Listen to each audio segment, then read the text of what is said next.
안녕하세요. 경남 거제 서울 강남치과의 배정인 원장입니다. 개인 치과에서 디지털의 활용이라는 제목으로 한번 이야기해 보려고 합니다.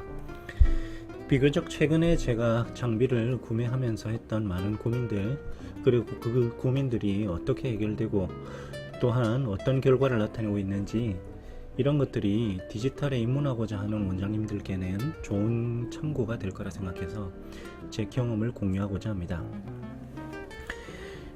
디지털에 대한 수준 높은 리뷰는 절대 아니고요. 말씀드린 대로 입문자들에게 도움이 되는 내용입니다. 틀린 내용이 있거나 하면 지적해 주시면 감사하겠습니다. 지금 여기 음악이 나오고 있는데 이건 제가 심심하실까봐 틀어놓은 겁니다. 정상이에요. 요 그림이요. 요 그림 우리 치과에서 제가 만든 스크류 타입 임플란트 템포러리 디자인 그림인데요. 사실은 요게 3D STL 파일입니다. 이 파워포인트에서도 3D STL 파일을 불러올 수 있네요. 저 이거 보고 좀 놀랬는데요. CAD 프로그램도 아닌 오피스에 이런 게 들어가다니, 디지털이 일상이고 일상이 디지털인 시대구나. 과연 디지털 치약의 시대구나. 또 한 번 실감하게 되었습니다. 말도 안 되는 소린가요?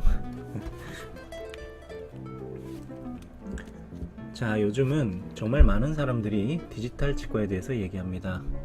신문 기사에 보철 학회까지 내용이 디지털로 가득 차 있고요. 게다가 이제 치과대학 학부에서 디지털 치약을 가르친다고 하고요. 업체에서 세미나도 굉장히 많이 하고 있습니다. 회사들은 정말 더합니다. IDS부터 시작해서 디오, 오스템, 덴티움, 덴티스, 아주 그냥 업체와 정보들이 넘쳐납니다. 이게 디지털 치약의 시대라서 그럴지 그렇겠죠. 하지만 참 혼란스럽기도 해요. 저도 그랬습니다. 그래서 제가 느낀 그 혼란스러운 기분을 느껴보시라고 슬라이드도 혼란스럽게 만들었어요. 일부러 보철도 막 돌아가고 있고요. 이게 참 정말 많은 정보가 있지만 그것이 또 잘 모르는 사람한테는 관심은 가지만 모르는 얘기를 들으니까 스트레스로 다가올 수가 있어요. 단톡방에서 얘기를 해보면 디지털 이야기가 나오는 순간 다른 분들은 다 조용해지고 몇몇 사람끼리만 막 이야기를 하게 됩니다. 이 디지털 장비가 없을 때는 몰라서 문제고요. 있어도 활용하지 못해서 문제입니다. 전국에 놀고 있는 스캐너가 많다는 얘기를 제가 또 어디서 들었어요. 이게 그 말로만 듣던 디지털 소인가요? 이 디지털 장비들의 가격이 정말 만만치 않습니다. 1억은 가볍고요. 2억 넘어가는 것도 어렵지 않습니다. 충분히 생각해보지 않고 업체들 말만 듣고 좋다 그래서 사다가는 이렇게 될지도 모르죠. 자, 그러면 이제 덮어놓고 사지 않으려면 어떻게 해야 되는가? 자, 이제부터 이야기가 조금씩 깊이가 있어지니까, 아주 조금씩 깊이가 있어지니까 음악을 끄겠습니다. 정신사납네요. 자, 음악 껐습니다. 디지털이 대세라고는 하는데 이게 진짜 대세로 자리 잡을 것인지 말 것인지에 대해서 고찰하는 아티클입니다. 디지털 덴티스트리, Is this the future of dentistry? 우리의 미래냐? 2011년도 논문이고요. 덴탈 이코노믹스라는 저널입니다. 경제학적 관점에서 치약을 분석하는 그런 저널인데요. 시간 관계상 자세히 볼 수는 없고, 요거의 답은 예스입니다. 먼저 디지털 치약이란 것이 무엇인지에 대해서 먼저 한번 알아봅시다.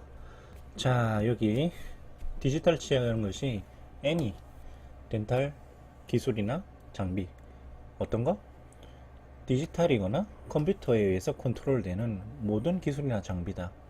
이 컴퓨터라고 해서 머리 가슴 아니요, 그 키보드, 모니터, 본체 이런 게 있는 것만을 다 얘기하는 게 아니라 IC 칩이 들어가 있다거나 마이컴에 의해서 제어가 된다거나 그런 장비들은 전부 다 디지털 치약이다, 이렇게 얘기를 한다는데, 심지어 여기 보면은 이거 무통마취 얘기하는 거잖아요. 무통마취 이런 것도 디지털 치약이라 한다면, 사실 지금 우리 장비 중에 디지털 아닌 게 없죠. 그래서 우리는 디지털 치약의 시대에 살고 있는 거죠. 굳이 캐드캠을 안 하더라도. 자, 어쨌든 뭐 이미징, 디자인, 매니팩처링, 요 캐드캠을 뭐 그냥 좁게는 뭐 디지털 치약이라 부르기도 하고, 서지컬 가이드를 만드는 컴퓨터 임플란트 덴티스트리, 그 다음에 뭐 엘르메트릭스 같은 교정, 요 세 개 분야가 주로 임상 분야죠. 그거 외에도 뭐 디지털 엑스레이라든지 디지털 사진, 그 다음에 뭐 옛날 쓰던 T스캔이라든지, 아니면 이런 그 전자 의무 기록, 전자 차트 이런 것도 다 디지털 치약이죠. 뭐 이런 것들도. 어쨌든 우리는 모든 장비가 디지털로 컨트롤되는 세상에 살고 있는데, 그 중에서도 캐드캠을 주로 디지털 치약이라고, 디지털 치약 한다 하면 캐드캠 한다, 또는 서지컬 가이드 만든다, 교정한다, 이렇게 보통 부르고는 있죠. 자, 이 논문에서는 아까 이 논문 제목이 뭐였죠? 이게 우리의 미래냐 하는 거였는데, 이게 기술 수용 곡선이라는 거에 대해서 얘기를 하고 있습니다. 어떤 기술, 혁신적인 기술이 출시되었을 때 처음에는 얼리 어댑터들이 조금씩 구입을 하다가 이제는 이 캐즘 단절기가 오고요. 이 단절기를 극복 못하고 사라지는 기술들이 대부분인데, 요 단절기 캐즘을 극복을 하면 이제 주류 시장으로 들어가게 된다, 이렇게 얘기를 합니다. 이 논문이 2011년도 논문인 거를 감안을 하는데, 어쨌든 뭐 디지털이 주류 시장에 진입했냐, 이 메인스트림 마켓에 진입을 했냐 안 했냐를 따지고 있는데, 뭐 여기서 말하는 디지털이 아마 캐드캠을 얘기하는 것 같아요. 여기서도 용어를 조금씩 혼동을 하고 있는 것 같긴 해요. 어쨌든 이 캐드캠이 2011년도 시점에 미국에서, 여기 뭐 치과는 얼리 메이저리티, 기공소는 레이트 메이저리티에 해당한다, 이렇게 얘기를 합니다. 뭐 여러 가지 근거를 경제학적으로 많이 따져 놓긴 했어요. 뭐 근데 그걸 다 얘기하는 게는 시간도 없고 뭐 재미도 없고, 어쨌든 여기 얼리 어댑터는 새로운 것을, 뉴이스트 싱을 원하는 사람들이고, 이 시기에 공급되는 제품들이 미니멈 피처 셋이라서 가성비가 많이 떨어질지라도 그런 걸 사야 얼리 어댑터죠. 얼리 어댑터들은 삽니다. 얼리 메이저리티, 이 사람들, 주류 시장의 구성원들은 그 이 완전한 솔루션과 편의성을 원하는 사람들이고, 업체들은 이 사람들을 만족시키기 위해서 홀 프로덕트 솔루션을 제공합니다. 요즘 임플란트 회사들이 보면은 뭐 스캐너부터 밀링기에 3D 프린터까지 뭐 전부 다 공급하죠. 그러니까 홀 프로덕트 솔루션을 공급을 하는 거니까 이 얼리 메이저리티에 진입을 했다, 이렇게 뭐 볼 수 있다, 이런 생각이 듭니다. 자, 다시 뭐 얼리 어댑터와 얼리 메이저리티를 비교하는 건데요. 뭐 여러 가지 대조적인 특징을 보입니다만, 이 얼리 어댑터도 사실 디지털 시대에서 아무나 못합니다. 장비값이 너무 비싸거든요. 하지만 이제 디지털은 얼리 어댑터의 전념물이 아니고, 많은 회사들이 아까 봤듯이 홀 프로덕트 솔루션을 내놓고 있기 때문에 좋은 제품들은 분명히 많습니다. 하지만 뭐 선택이 더 어려워졌을 수도 있어요. 그래서 만약 본인이 잘 알아보지 않고 그 회사 말만 듣고 산다면 위협을 무릅쓰고 사는 거나 마찬가지고요. 뭐 얼리 어댑터나 마찬가지 행동이 되는 겁니다. 뭐 돈 많지 않으면 아무나 못하는 얼리 어댑터나 마찬가지가 되는 거죠. 그래서 우리는 깐깐한 소비자의 관점을 가질 필요가 있습니다. 자신의 임상에 최적화된 장비를 경제적으로 구입할 필요가 있는 거죠. 그래서 오늘 발표의 부제는 소비자 입장에서 바라보는 디지털 시장입니다. 이 아티클에서도 디지털 장비가 굉장히 비싸고 여기 그 훈련을 많이 필요로 하기 때문에 잘 알아보고 결정하라고 말하고 있습니다. 디지털 치약이 그 옛날 컨벤셔널 덴티스트리에 비해서 유리함을 가지려면 뭐 시간, 비용, 정확성, 프레딕터빌리티라든지 이런 것들이 담보가 돼야 된다고 얘기를 하고, 실제 요렇게 이런 것들이 담보가 되는데요. 근데 이게 뭐 내가 해도 이런 장점들이 생기느냐, 오히려 내가 하면 뭐 시간, 비용 더 하고 더 안 정확하고 뭐 결과들도 중달쭉하고 뭐 이럴지도 모르잖아요. 근데 사실 이거 해보기 전엔 모르죠. 그래서 전국에 놀고 있는 디지털 장비가 많다는 이야기가 있습니다. 그리고 디지털 치약을 도입하는 데 있어서는 비용과 훈련이라는 아주 큰 활성화 에너지를 극복해야 됩니다. 아주 비유가 끝내주죠. 어쨌든 이 활성화 에너지를 극복하는 것이 아주 힘들기 때문에 디지털 치약을 도입할 때 이런 것들을 한번 생각해 보라고 말하고 있습니다. 하지만 우리가 제일 먼저 일단 생각해 봐야 될 것은 What is your level of interest? 뭐 관심 수준 또는 이해관계 수준 이런 게 아닌가 싶고요. 이걸 제 경우에 비추어서 뭐 한번 생각해 보겠습니다. 좀 더 구체적으로 디지털 장비 시장 얘기를 한번 해보겠습니다. 아까 논문 그 아티클은 끝났고요. 이제 다른 아티클 2016년도 아티클입니다. 그 디지털 치약의 구성 요소입니다. 디바이스, 소프트웨어, 머티리얼, 제조 장비 이 네 가지라고 하고요. 우리는 이 각각을 다 공부해야 하고 결국에는 뭐 사야 되는 거죠. 그 이걸로 하는 이는 데이터 획득, 그리고 소프트웨어 가공, 생산, 그리고 환자 적용 이렇게 됩니다. 뭐 전형적인 컴퓨터의 인풋, 아웃풋 구조죠. 뭐 사실 치과 일이 다 그렇습니다. 본드는 게 인풋이고 왁스업하는 게 프로세스고 그리고 캐스팅하는 게 아웃풋이고 디지털 장비들 때문에 이런 게 다 간편해진 거고요. 이거는 여담인데요. 디지털은 garbage in, garbage out이라는 말이 있습니다. 발음이 좀 그런데 그 쓰레기가 들어가면 쓰레기가 나온다 그런 얘기인데요. 디지털이 못하는 임상을 보완해주지는 못하는 겁니다. 잘못된 프랩을 보상해주지도 않고 잘못된 치료 계획을 보상해주지도 않는 겁니다. 무엇보다 사람이 디지털이 아니고 아날로그지 않습니까?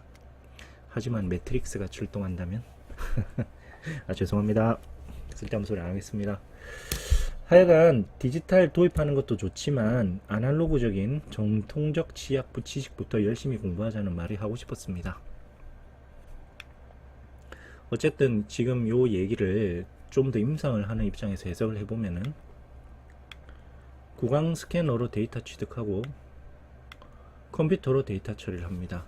뭐 CAD 프로그램이 될 수도 있고 뭐 포토샵 이런 게 될 수도 있죠. 이제 클리니컬 어플리케이션인데요. 이렇게 기공물을 만들어야 되겠지만 굳이 기공물을 만들지 않더라도 만들어 놓은 데이터들로 환자 상담에도 사용할 수가 있습니다.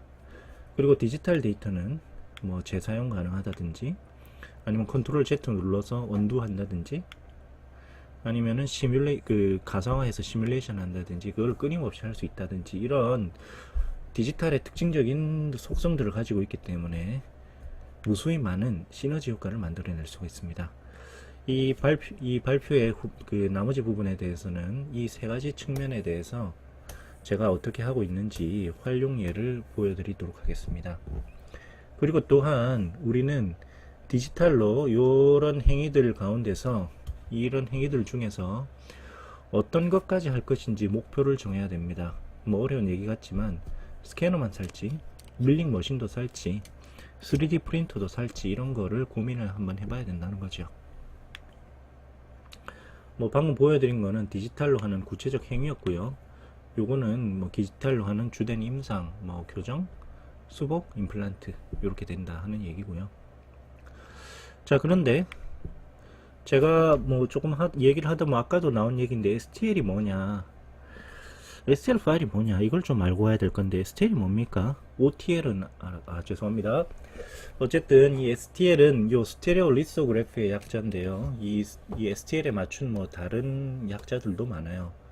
뭐 어쨌든 처음에는 요걸로 출발한 거고 1987년도에 3D 시스템즈라고 지금 3D 프린터 사업하는 회사에서 만든 파일 포맷인데요.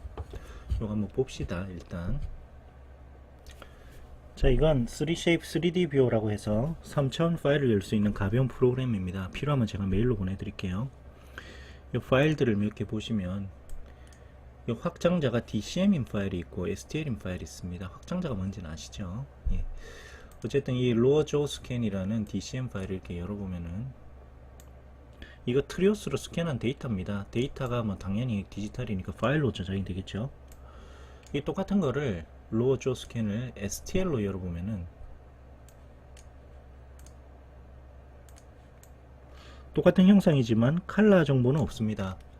요걸 와이어프레임 보기로 해서 보면은 이렇게 와이어프레임이 보이고 조금 더 확대해 보면은 삼각형과 꼭지점 이런 걸로 이루어져 있네요. 아까 뭐 스탠다드 트라이앵귤레이티드 랭귀지 뭐 이런 얘기도 있었죠. 어쨌든 간에 뭐 비슷한 내용일지라도 컬러도 들어가 있고 또 여러가지 우리가 잘 모르는 형상 정보, 속성 정보 이런 것도 들어가니까 DCM 파일이 좋은 것 같긴 한데 근데 이 DCM 파일은 아무 프로그램에서나 읽지는 못해요. 요 뭐 파워포인트만 하더라도 여기 STL 파일은 들어갈 수가 있어요. 여기 들어갔죠. STL 파일이 들어갔어요. 그런데 여기 똑같은 DCM 파일은 못 들어갑니다. 경상도말로는 못 들어가죠.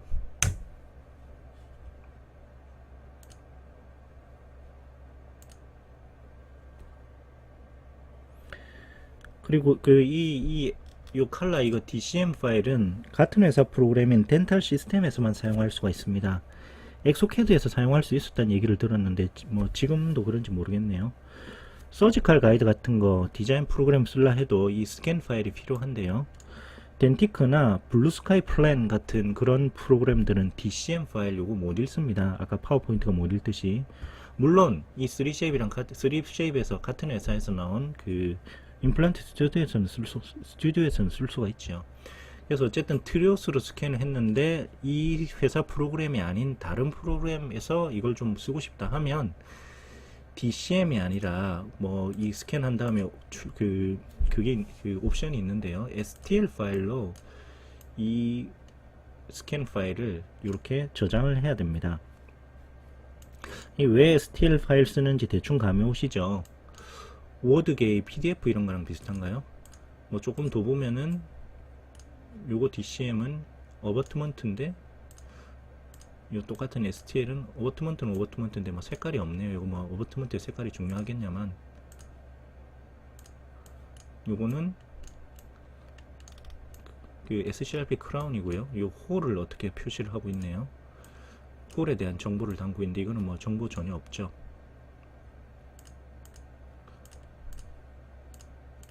요거는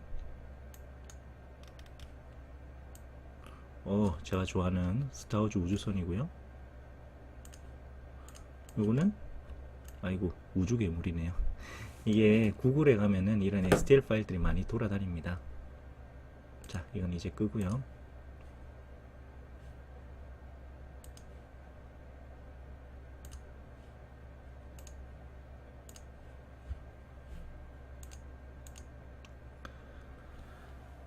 자, 뭐 3D 프로그램 중 하나인 메쉬랩을 보면은 3000 그림 파일은 뭐 굉장히 많고요. 그림 파일에 대한 포맷 그 파일 저장 형식 굉장히 많고 그 중에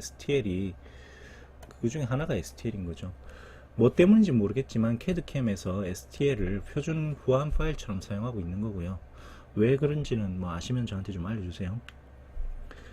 어쨌든 그래서 이 STL 파일로 뭐 서로 다른 회사들 그 각 회사별로 그 파일 포맷이 정해져 있지만 그래서 뭐 여기 셀렉에서 스캔한 거는 여기 뭐 엑소캐드나 뭐 덴탈 시스템에서 못 읽었었는데 요즘에는 STL로 저장하는 옵션을 다 줌으로 해서 서로 다른 회사 소프트웨어들도 섞어 쓸 수 있다는 거죠. 캐드 프로그램도 마찬가지고 뭐 임플란트 프로그램, 요 밀링 캠 프로그램 아니면 뭐 이런 3D 프로그램들까지 어쨌든 STL 파일이 그 3D 그 CAD나 CAD캠 작업했을 때 저장되는 공통 파일 형식이구나.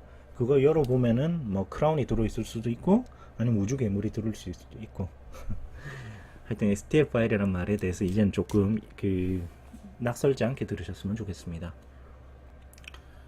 자, 이번 시간 발표에서 이게 가장 많은 시간을 할애를 해야 될 것 같은데요. 이 디지털 치약을 하는데 필요한 장비들을 싹 분류를 하고 대표적인 몇 가지 제품들을 나열해 봤습니다. 이 제품들을 여기 기록한 거는 뭐 어떤 기준에 의해서 뭐 제가 선택하고 선정하고 이런 건 아니고요.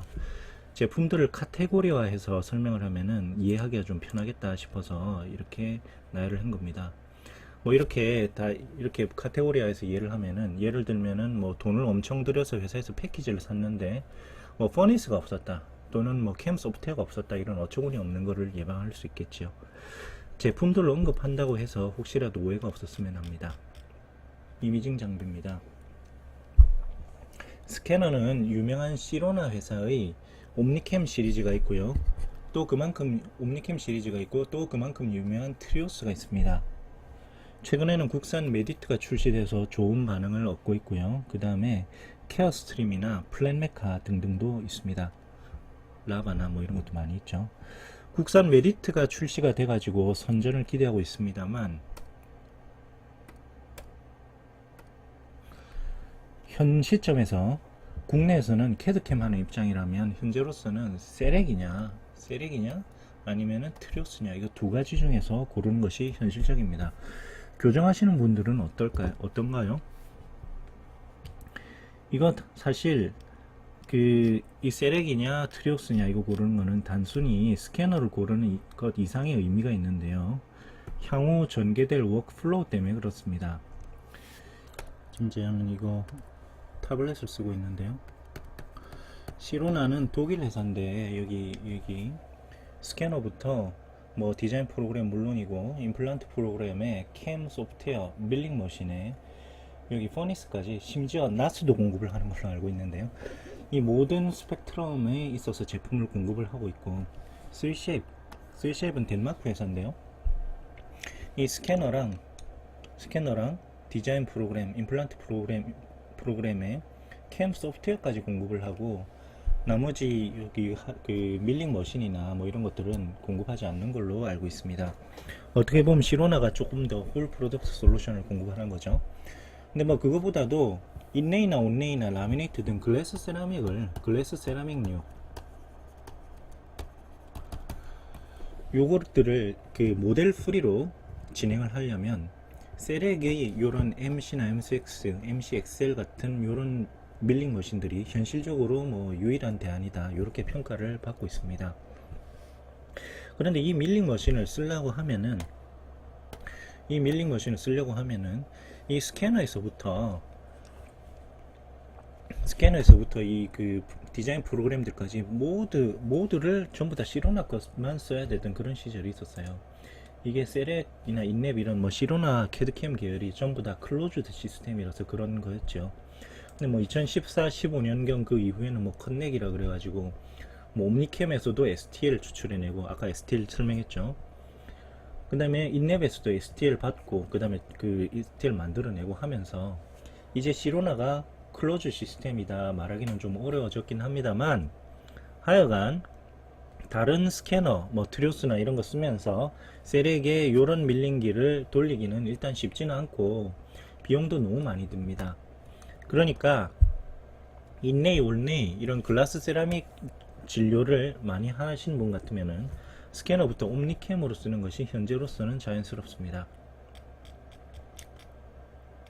이 사실 트리오스 스캐너 같은 경우에도 그 같은 3쉐입 프로그램들을 쓰는 것이 뭐 훨씬 더 자연스럽긴 합니다.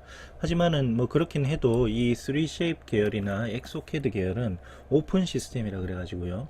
아까 시로나 세렉이 클로즈 시스템이라고 그랬었잖아요. 요즘 아니래도 하여튼 오픈 시스템으로서 처음부터 뭐 랩에서 쓰는 거였기 때문에 다른 여러 스캐너 파일을 받아서 디자인하고 또 디자인된 결과를 여러 밀링 머신, 오픈 밀링 머신으로 가공하고 이런 걸 전제로 하고 있습니다. 사실 오픈 클로즈 이것이 좋다 나쁘다를 떠나서 세렉은 이 체어 사이드에서 빠른 시간 안에 혼자한테 끼워줘야 되기 때문에 끼워주는 걸 목표로 하기 때문에 자기들이 모든 컴포넌트의 품질을 컨트롤하고자 클로즈 시스템으로 발전해 왔던 거고 뭐 다른 두 제품 3쉐입이나 엑소캐드는 뭐 여러 클리닉에서 데이터를 받아야 되는 기공소형으로 발전해 왔기 때문에 방향성이 달랐다고 볼 수가 있죠. 뭐 시로나도 지금 조금 불편한 면이 있는 것 같아요. 쓰시는 분들 보면은 뭐 그에 비해서 저는 3쉐입 제품을 쓰긴 하는데 뭐 컴퓨터도 뭐 제가 알아서 그 세팅할 수 있고 굉장히 좀 자유도가 높아요. 대신에 뭐 시로나 이런 데서는 뭐 예를 들어서 그 컴퓨터 안에 그 하드를 SSD로 바꾸면은 뭐 보정이 안 된다든지 뭐 이런 제약 사항들이 있죠. 어쨌든 뭐 장비 사는 입장에서는 이 뭐 세렉이 그 일단 글라스 세라믹을 할 거면 요 옴니캠 계열의 요 나머지를 쭉 요 계열로 사는 것이 자연스럽다는 거고 뭐 물론 여기서 추가로 뭐 이런 거 뭐 건식 밀링 이런 걸 살 수도 있는 거고요. 오픈 계열 그러니까 트리오스나 뭐 요 나머지 다른 스캐너 쓰는 분들은 뭐 디자인 프로그램이나 뭐 그거를 뭐 뭘 사든지 간에 이런 것들을 자기가 알아서 좀 조합을 할 수 있는 뭐 그런 구조인 거죠. 그 다음에 이 디자인 소프트웨어는 뭐 체어 사이드랑 랩 프로그램이 있는데요. 기공소 프로그램이 있는데 자, 이거 잉크를 한번 지우고 합시다. 체어 사이드 캐드랑 이 랩 사이드 캐드가 있는 랩 캐드가 있는데, 이 체어 사이드 프로그램은 이 스캔하고 일단 그 스캔한 그 컴퓨터에서 그 디자인하고 밀링하는 것까지 일단 보통 하고요. 이 랩 프로그램들은 스캔 뒤에 기공소로 스캔 파일 보내고 기공소에는 이 파일 불러와서 디자인하는 그런 방식으로 운영을 합니다. 뭐 조금 더 자세히 얘기를 하자면 이 랩 프로그램은 일단 스캔하고 파일 저장하고, 이 저장한 파일을 디자인 프로그램에서 또 읽고, 그 다음에 디자인 끝낸 다음에 저장하고, 이걸 또 캠 소프트웨어로 보내서 또 어떤 ng 파일 같은 거 만들고, 그걸 또 밀링기로 보내고, 유저 입장에서는 좀 번거로울 수가 있고 시간 로스가 좀 있겠죠. 체어 사이드 프로그램은 한 컴퓨터 또는 한 프로그램 안에서 컴퓨터 프로그램 껐다 켰다 하는 거 없이 스캔, 디자인, 캠 작업, 밀링까지도 다 하게끔 되어 있죠. 그러니까 뭐 시간 로스가 좀 적을 거고요. 이 당연히 뭐가 만들어지기까지의 시간은 체어 사이드 프로그램이 빠릅니다만, 뭐 사실 체어 사이드라는 게 뭐 별거 있습니까? 저도 뭐 체어 옆에 랩이, 체어 옆에 기공실이 있으면 뭐 체어 사이드죠. 이 고속 네트워크가 좋은 컴퓨터를 잘 활용하면 체어 사이드 프로그램 사용 안 해도 랩 프로그램으로도 일단 좀 그 시간을 많이 줄일 수는 있어요. 제가 작정하고 빨리 만들면 스캔 마치고 3분 5분 안에 STL 파일 만들어낼 수 있습니다. 컴퓨터가 좋고 네트워크가 좋아서 그렇다고 저 얘기했죠. 물론 뭐 빨리 만드는 걸 떠나서 디자인 자체를 뭐 하는 데는 랩 프로그램이 체어 사이드 프로그램보다는 훨씬 좋다고 얘기를 하고, 이 체어 사이드 프로그램은 우리나라에서는 세력이 거의 유일하다시피 했는데, 다른 회사 뭐 이 뭐 3쉐입의 디자인 스튜디오라든지, 이 디자인 스튜디오는 아까 얘기했다시피 한 컴퓨터에서 쭉 한다 그랬잖아요. 스캔한 컴퓨터에서 하니까 트리오스랑 같이 묶여 있어서 트리오스 디자인 스튜디오라 일단 부르고 있고요. 그 다음에 엑소캐드에서도 이걸 그 체어 사이드 캐드라는 게 있다는데, 저는 이거는 홈페이지에서만 받고 실제 제품을 본 적은 없습니다. 뭐 곧 나오겠죠. 해외에는 뭐 그 이 체어 사이드 프로그램이 E4D나 아이테로, 라바 COS 등에서도 체어 사이드 프로그램이 있다고 해요. 자, 이 디자인 프로그램, 뭐 랩 디자인 프로그램에서 3쉐입 제품들은 인터페이스가 아주 직관적이고 비교적 배우기가 쉬운 거에 비해서 디자인 능력이 아주 강력하다고 합니다. 그리고 크라운 브릿지, 임플란트, 파셜 덴트 교정까지 많은 부분을 커버하고 있고, 그리고 엑소캐드류는 하드웨어는 만들진 않지만 소프트웨어를 스캔에서부터 캠까지 다양하게 내놓고 있습니다. 저는 엑소캐드를 사용하고 있진 않지만 사용하시는 분들 말씀 들어보면 유저 인터페이스가 3쉐입보다 조금 떨어지지만 좀 더 프로그램이 안정적이고, 처음에 배우기는 어렵지만 뭔가 응용할 수 있는 게 굉장히 많아서 좀 익숙해지면은 디자인 시간을 많이 줄일 수 있다고 하고요. 그리고 치아 형태 라이브러리 같은 것들이 그 무료로 잘 공유된다고 들었습니다. 이 체어 사이드 프로그램에서는 세렉이 뭐 독보적이지만 랩 프로그램에서는 이 인넷보다도 3쉐입이나 여기 엑소캐드 제품들이 훨씬 앞선다고들 많이 평가합니다. 또 이거 한번 지웁시다. 자, 그 다음에 요즘 그 인하우스 서지컬 가이드, 치과에서 직접 만드는 가이드 제작에 관심이 많은데요. 그걸 하려면 일단은 여기 임플란트 플랜 소프트웨어가 있어야 되겠죠.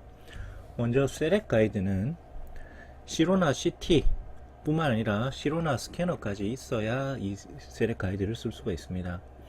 좋은 프로그램이지만 초기 구입비가 상대적으로 많이 들지요. 하지만 풀머스는 지원하지 않는다고 알고 있습니다. 임플란트 회사들이 제작해주는 서지컬 가이드는 대부분 이 프로그램을 씁니다. 어떤 CT를 쓰든지 다이콘 파일을 받고, 그 다음에 어떤 스캐너를 쓰든지 그게 STL로 스캔을 저장 가능하다면 그거 받아서 사용할 수가 있죠. 물론 이것도 뭐 다 받아서 쓸 수는 있다고 하지만 이 트리오스 3를 쓰면은 뭔가 자동 정압이 된다든지 또 좋은 점이 있습니다. 정압이 뭔지에 대해서는 나중에 다시 설명드리겠습니다. 풀마우스 플랜을 하려면 임플란트 스튜디오를 쓰는 것이 좋다고 얘기를 하고요. 그 다음에 이 엑소 플랜이 출시가 되었는데 저 사실 이건 잘 모릅니다. 하지만 많은 유저들이 관심을 갖고 있어서 곧 많은 정보를 얻으실 수 있을 걸로 보입니다. R2게이트는 메가젠에서 출시한 프로그램이고 저 잘 모릅니다. 그 다음에 덴티스와 조인에서 출시된 덴티크 가이드라는 프로그램이 있는데요. 이거는 임플란트 스튜디오를 좀 많이 참고해서 만든 프로그램인 것 같고요. 일단 프로그램 값이 무료예요. 3쉐입은 뭐 600만에서 800만원 정도 일단은 주고 사야 되고 애뉴얼 피도 있는데 이건 일단 무료고요. 가이드 한 개 제작할 때 2만원 정도가 빠져나갑니다. 옛날 모모 네비 같은 것들 임플란트 홀당 3만원 정도 받던 거에 비하면 엄청나게 저렴하죠. 블루스카이 플랜도 있는데 이것도 그 프로그램 무료고 제작할 때 STL 파일 만들 때 과금되는 방식이고 무료임에도 불구하고 많은 기능을 지원합니다.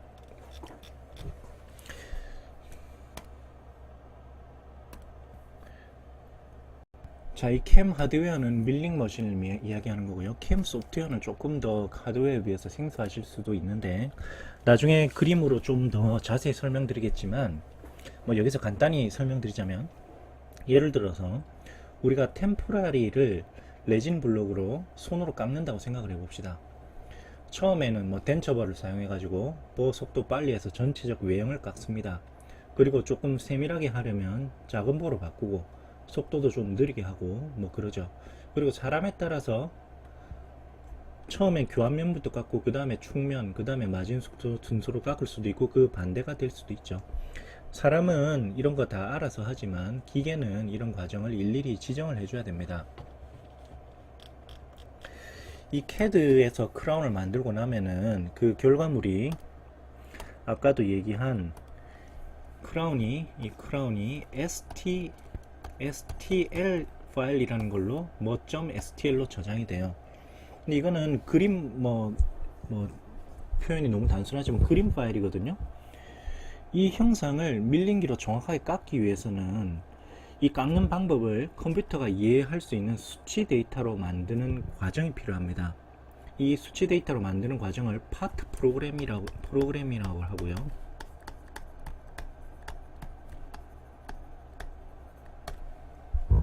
이 파트 프로그래밍을 자동으로 해주는 소프트웨어를 캠 소프트웨어라고 합니다. 어렵죠? 뭐 저도 잘 모릅니다. 이 캠 하드웨어는 밀링 머신을 얘기한다 했고요. 이 시로나의 밀링 머신들이 있고 아까 말했듯이 요런 것들이 그 이맥스 같은 세라믹 밀링에 있어서는 그 세라믹 밀링을 모델 프리로 할 때 있어서는 현실적인 거의 유일한 대안으로 평가를 받고 있고 이 대단히 많은 밀링 머신들이 있습니다. 대단히 많은 밀링 머신들이 있는데 최근 출시되는 제품을 그냥 아주 그로스하게 분류를 하자면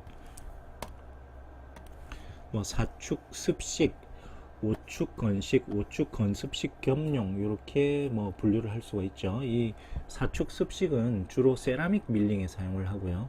5축 건식은 지르코니아와 PMMA 밀링에 주로 사용합니다. 5축 건습식 밀링기는 지르코니아와 세라믹 모드를 밀링할 수 있고 성능 좋은 것들은 커스텀 어버트먼트, 메탈 커스텀 어버트먼트도 티타늄 커스텀 어버트먼트도 밀링할 수 있습니다. 뭐 아주 좋아 보이지만 건식과 습식을 전환할 때 건조 시간이 뭐 몇 시간 뭐 한두 시간 필요하다든지 뭐 세척을 잘해야 하는 등 유지 관리에 어려움이 있어서 뭐 기공 많이 하는 기공소에서는 그냥 이런 뭐 건식 전용 장비, 습식 전용 장비 이렇게 사는 걸로 알고 있습니다. 클리닉에서 살 수 있는 물건은 아니지만 이 선반 가공기란 것도 있고요. 요즘 이 요축 가공기 품질이 많이 상향 평준화가 돼 있어서 그 세부적인 스펙을 따지기보다는 AS나 서포트가 잘 되고 특히 하이퍼덴트나 밀박스 뭐 이거 같은 하이퍼덴트 클래식 컴팩트 기능이 다른 거고요. 썸 3D랑 밀박스, 썸 3D를 기반으로 밀박스가 나온 건데 하여튼 여기 쓴 거 이런 범용 전용 반대말이죠. 범용 캠을 쓰는 밀링 머신을 구입을 추천드립니다. 범용이 아니면 전용 캠 프로그램을 쓰는 밀링 머신도 있다는 거죠. 왜냐하면 같은 밀링 머신이라도 캠 소프트웨어를 뭘 사용하는가에 따라서 결과물이 달라질 수가 있고요. 가끔 캠 소프트웨어의 세팅을 바꿔줘야 하는 경우들도 종종 생깁니다. 이럴 때 이 회사 회사의 지원이 중요한데 아무래도 많은 사람들이 사용하는 소프트웨어 회사면 그 회사도 그렇고 유저도 그렇고 트러블 슈팅에 있어서 노하우가 많이 쌓여 있겠죠. 어떤 회사는 전용 캠 소프트웨어 때문에 밀링기의 성능을 다 발휘하지 못한다 하는 뭐 그런 느낌도 있습니다. 자, 이 3D 프린터. 이 3D 프린터를 보자면 이게 오히려 밀링 머신보다도 오히려 더 가격이 천차만별인 것 같아요. 제가 구입을 고려했던 작년 말에는 서지컬 가이드에 템포럴까지 가능한 모델들이 1000만원, 심지어 2000만원도 훌쩍 넘었습니다. 스캐너에 밀링 머신까지 구입하는데 프린터까지 비싼 거 사기가 좀 부담스러워서 저는 그냥 600만원대의 폼2라는 프린터를 구입했고, 주로 저는 서지컬 가이드만 출력하고 있습니다. 물론 폼2는 다른 여러가지를 출력할 수 있죠. 템포라리는 못하고요. 그리고 템포라리는 그냥 밀링 머신을 사용합니다. 5층권식 밀링 머신을 사용합니다. 최근에 덴티스 모델, 이 덴티스의 프린터가 800만원대에 템포라리까지 가능한 프린터가 출시돼서 관심 갖고 보고 있습니다. 그래서 3D 프린터는 너무 비싼 걸 사지 말고 좀 적당한 거 사고, 한 600에서 800만원 정도 하는 거 사고 좀 지켜보시기를 권유를 드리고, 뭐 정말 많은 프린터들이 있죠. 그냥 제가 그냥 들어본 것만 쓴 거고요. 여기서 뭐가 좋다는 얘기는 아닙니다. 하지만 적당히 비싼 거, 그렇게 비싸지 않은 거 사시라는 거고. 그 다음에 신터링 퍼니스와 파이어링 퍼니스는 제가 여기 이렇게 써놓은 게 우스울 정도로 정말 많은 제품들이 있고, 당연히 가격도 천차만별입니다. 저는 요 신터링 퍼니스는 450만원짜리 쓰고 있고요. 여기 세라믹 퍼니스는 770만원짜리 쓰고 있어요. 뭐 이렇게 해서도 잘 쓰고 있으니까 참고하시고요. 물론 요즘에 90분 이내 지르코니아 또는 30분 이내로까지 지르코니아를 고속 소개를 할 수 있는 고속 신터링 퍼니스들도 나옵니다. 이 고속 퍼니스들 중에서 괜찮은 거 2천만원 가까이 하고, 국산 고속 퍼니스는 한 번에 할 수 있는 유닛이 뭐 크라운 3개 정도였던 것 같습니다. 고속 퍼니스 좋지만 그 퍼니스만 좋다고 되는 것이 아니라 그런 스케줄을 지원하는 지르코니아까지도 써야 되니까 처음 접하시는 분들이면 그냥 적당한 퍼니스 사시는 것도 좋을 것 같습니다. 뭐 저처럼 세렉이 뭔지도 몰랐던 분들을 위해서 부연 설명을 하자면, 세렉은 요거의 준말이고요. 세렉이라는 이 책에는 스캐너부터 그 프로그램, 세렉이란 프로그램, 인랩이란 프로그램, 그리고 밀링 머신까지 포함한, 그리고 소프트웨어까지 포함한 거를 세렉이라 합니다. 뭐 다 살 수도 있고 일부만 살 수도 있죠. 자, 이제 첫 번째 발표는 여기까지 하고, 다음 시간에는 아까 보여드렸던 What is your level of interest? 이거에 대해서, 제 경우에 대해서 조금 더 상세하게 살펴보고, 그 다음에 제가 어떤 장비를 쓰고 어떻게 활용하고 있는지에 대해서 이렇게 녹화해서 보여드리도록 하겠습니다. 경청해 주셔서 감사합니다.